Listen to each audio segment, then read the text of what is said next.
Chers amis, dans cette capsule, nous parlerons de la finance des travaux publics, comment elle se ferait dans un système de démocratie économique.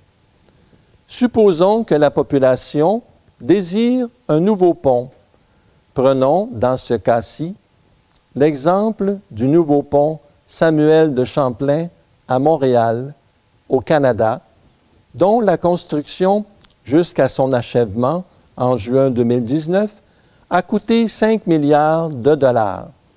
Il remplaçait l'ancien pont Champlain, construit en 1962, qui était arrivé à toute fin pratique à la fin de sa vie utile.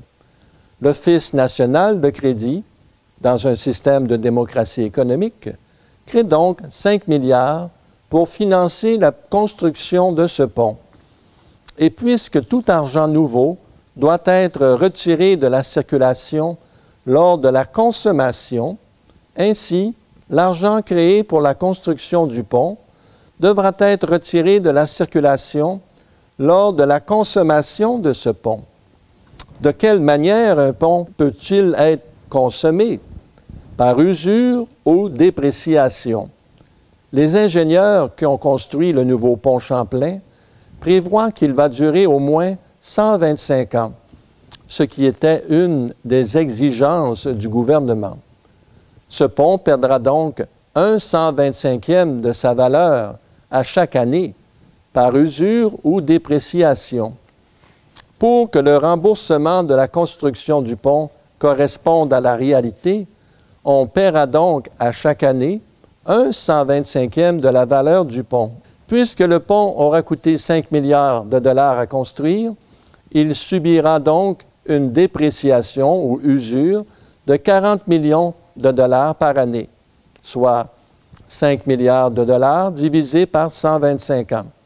C'est donc 40 millions de dollars qui devront être retirés de la circulation à chaque année pendant 125 ans.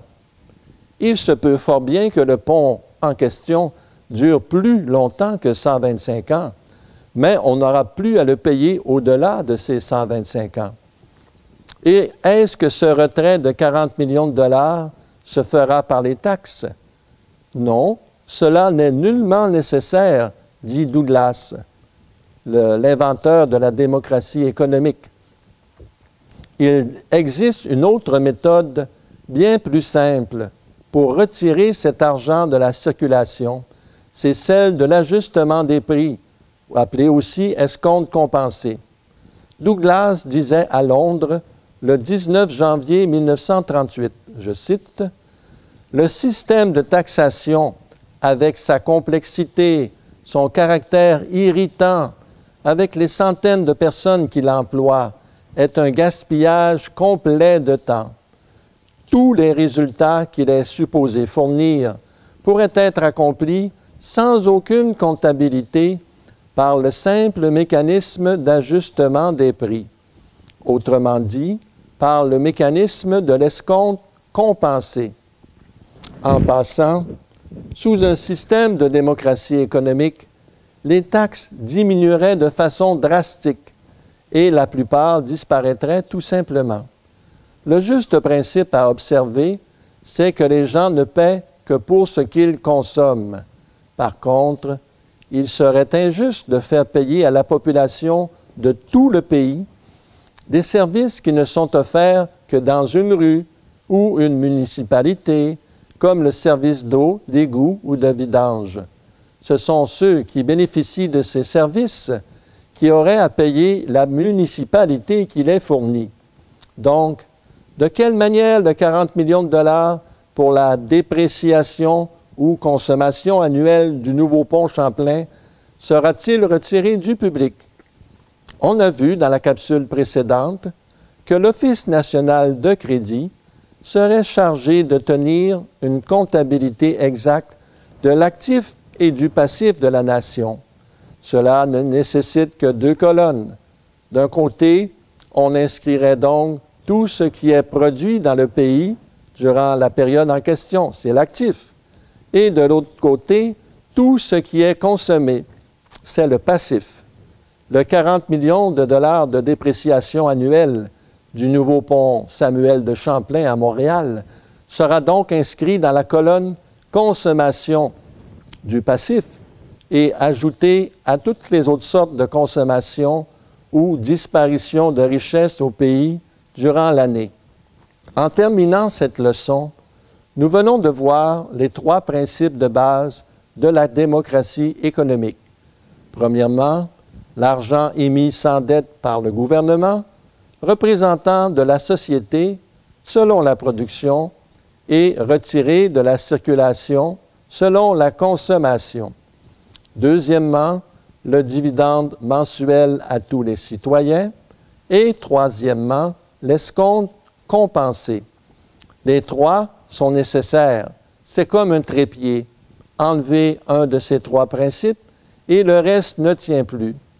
Toute cette technique de la démocratie économique, telle qu'expliquée très brièvement dans ces leçons, n'a qu'un but, financer la production des biens qui répondent aux besoins et financer la distribution de ces biens pour qu'ils atteignent les besoins, les êtres humains.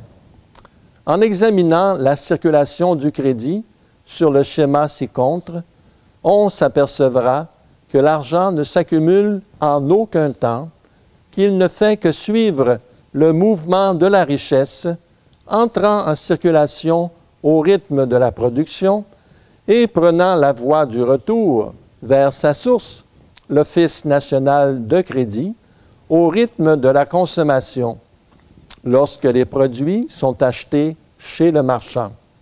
En tout temps, l'argent demeure un reflet exact de la réalité. De l'argent apparaît lorsqu'un nouveau produit apparaît et cet argent disparaît et retiré de circulation lorsque le produit disparaît et consommé. Où est l'inflation là-dedans? La circulation de l'argent dans un système de démocratie économique. De l'argent est avancé aux producteurs, l'industrie, par l'Office national de crédit pour la production de nouveaux biens, ce qui amène, flèche de gauche, un flux de produits étiquetés avec des prix et, flèche de droite, des salaires distribués aux employés. Puisque les salaires ne suffisent pas pour acheter toute la production, l'Office de crédit comble la différence par l'émission d'un dividende périodique à tous les citoyens. La rencontre des consommateurs et des produits se fait chez le marchand et lorsqu'un produit est acheté, consommé, l'argent qui avait été avancé au début de la production de ce produit retourne à sa source, l'Office national de crédit, ayant ainsi accompli sa fonction et terminé sa course dans le circuit financier, puisque le produit a atteint le consommateur. En tout temps, il y a une égalité entre les moyens d'achat dans les mains de la population et les prix à payer pour les biens consommables mis en vente sur le marché. Tout cela ouvre des horizons et des possibilités insoupçonnées. Pour que ces possibilités deviennent réalité, il faut que tous connaissent les principes financiers de la démocratie économique, tels qu'enseignés par Verdemain.